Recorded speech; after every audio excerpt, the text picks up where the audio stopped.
अस्सलामुअलैकुम दोस्तों, मेरा नाम है हम्माद और आप देख रहे हैं लेट यू नो चैनल। दोस्तों, आज हम दुनिया के उस तरक्की याफ्ता मकाम पर पहुंच चुके हैं जो शायद 1000 साल पहले किसी ने सोचा भी ना होगा कि एक ऐसा वक्त भी आएगा कि जिस वक्त इंसान हवा में उड़ रहे होंगे। और आज हम अपनी ज़िंदगी में छोटी छोटी ईजाद को रोज़मर्रा की ज़िंदगी में इस्तेमाल कर रहे हैं। लेकिन क्या दोस्तों, आप लोगों को मालूम है कि आजकल के बच्चे जो लॉलीपॉप खाते हैं उन लॉलीपॉप्स की डंडी में ये छोटा सा सुराख क्यों दिया गया है? या फिर आप ये जानते हैं कि हम अपना कीमती सामान जिस ताले के भरोसे पर छोड़कर जाते हैं उसमें दिए हुए इस छोटे से सुराख का क्या मतलब होता है?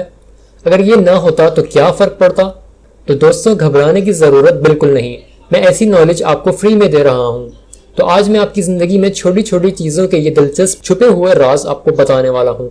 तो दोस्तों, ऐसी इंफॉर्मेटिव वीडियोस देखने के लिए मेरा चैनल सब्सक्राइब करें और बेल आइकन को भी दबा दें ताकि मेरी नई आने वाली इंफॉर्मेटिव वीडियोस की नोटिफिकेशंस आपको ऑन टाइम मिलती रहें। नंबर 1, तो चलिए चलते हैं सबसे पहले लॉलीपॉप्स पे।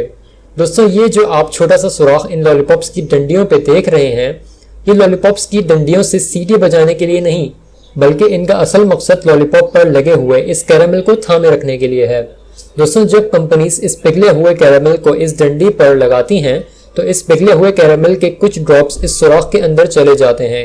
फिर जब लॉलीपॉप सूख कर सख्त हो जाता है, इस सुराख में जमे हुए कुछ कैरामल की वजह से लॉलीपॉप स्लिप होकर नीचे नहीं आता, जिसकी मदद से लॉलीपॉप अपनी जगह पर टिका रहता है। तो दोस्तों, अगर आप कभी लॉलीपॉप की डंडियों पे इन सुराखों को देखें तो कहीं आप इससे सीटी बजाने नहीं लग जाएगा, क्योंकि अब आपको इसका असल मकसद पता है। नंबर 2, तो चलिए दोस्तों, अब बात कर लेते हैं उन तालों की जो आज तकरीबन हम सब इस्तेमाल करते हैं। दोस्तों, वैसे तो ये ताले हमारे बहुत काम आते हैं, लेकिन दोस्तों, क्या आपको ये मालूम है कि जिस ताले को हम रोज इस्तेमाल करते हैं उसमें इस दिए गए सुराख का क्या मतलब है? दोस्तों, इन सुराख का मकसद ताले में से पानी का बआसानी निकल जाना है।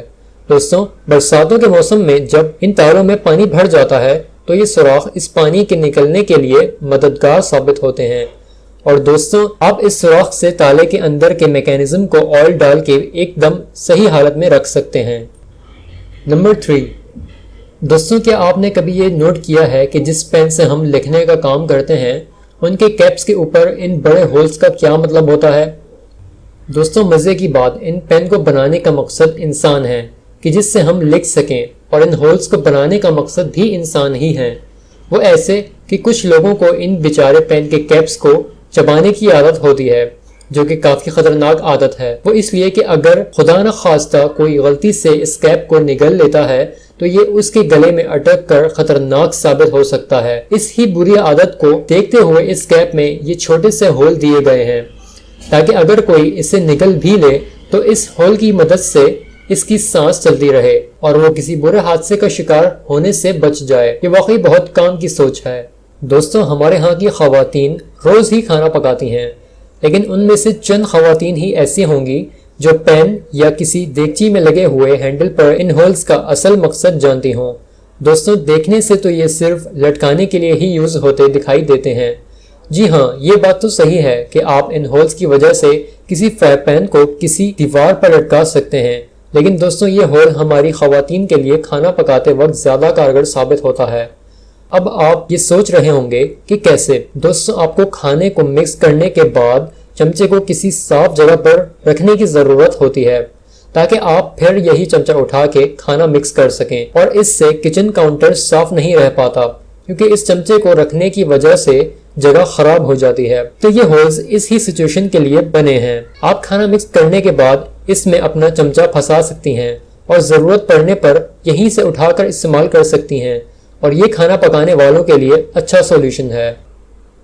नंबर 5, दोस्तों, क्या आपको मालूम है अगर आप किसी स्क्रू को खोल रहे हो और वो खुलने का नाम ही नहीं ले रहा हो तो आप इसको बआसानी खोल सकते हैं।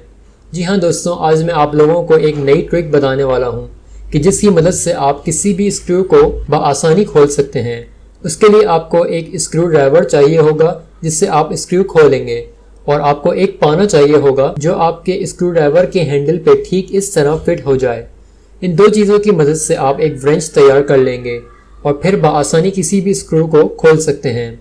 दोस्तों, आजकल जीन्स का ज़माना तो बहुत ही इन है। हर कोई आजकल जीन्स में ही दिखाई देता है। लेकिन दोस्तों, क्या आपने कभी नोट किया है कि आपकी जीन्स में लगे हुए इन बटन्स का आखिर क्या काम हो सकता है? दोस्तों, इन बटन्स का दूसरा नाम रिवेट्स है। इनको साइलेंट हीरोज भी कहा जाता है। दोस्तों, ये रिवेट्स उन जगह लगाए जाते हैं जहां स्ट्रेच होने की वजह से जीन्स के फटने के चांसेस ज्यादा होते हैं। ये जीन्स के फैब्रिक को मजबूती से पकड़ने के लिए लगाए जाते हैं ताकि आपकी जीन्स लंबे अरसे तक चलती रहे। नंबर 7। दोस्तों, हमने इरेजर्स तो बचपन में खूब यूज किए होंगे, लेकिन क्या आपको मालूम है कि अब 2 कलर्स की इरेजर्स भी आ रही हैं। दोस्तों, इन 2 अलग अलग कलर्स की इरेजर्स को बनाने का मकसद खूबसूरती नहीं, बल्कि एक साइड पेंसिल के निशानात मिटाने के लिए इस्तेमाल होती है, जबकि दूसरी वाली साइड पेन के निशानात मिटाने में कारगर साबित होती है। पहले इरेजर्स एक ही कलर में आती थी, जिससे लोग कंफ्यूज हो जाते थे कि पेन वाली साइड कहां पर है और पेंसिल वाली साइड कहां पर है। लोगों की इस गलती को दुरुस्त करने के लिए इरेजर्स को 2 अलग अलग रंगों में तकसीम कर दिया गया, जिससे आप आसानी इरेजर्स का सही इस्तेमाल कर सकते हैं। तो दोस्तों, अगर आपकी नॉलेज में जरा सा भी इजाफा हुआ हो तो प्लीज मेरी ऐसी इंफॉर्मेटिव और इंटरेस्टिंग वीडियोस को देखने के लिए चैनल को सब्सक्राइब कर लें ताकि आपकी नॉलेज में इजाफा होता रहे। मिलते हैं अपनी नेक्स्ट इंफॉर्मेटिव वीडियो में। अपना ख्याल रखिएगा। तब तक के लिए अल्लाह हाफिज।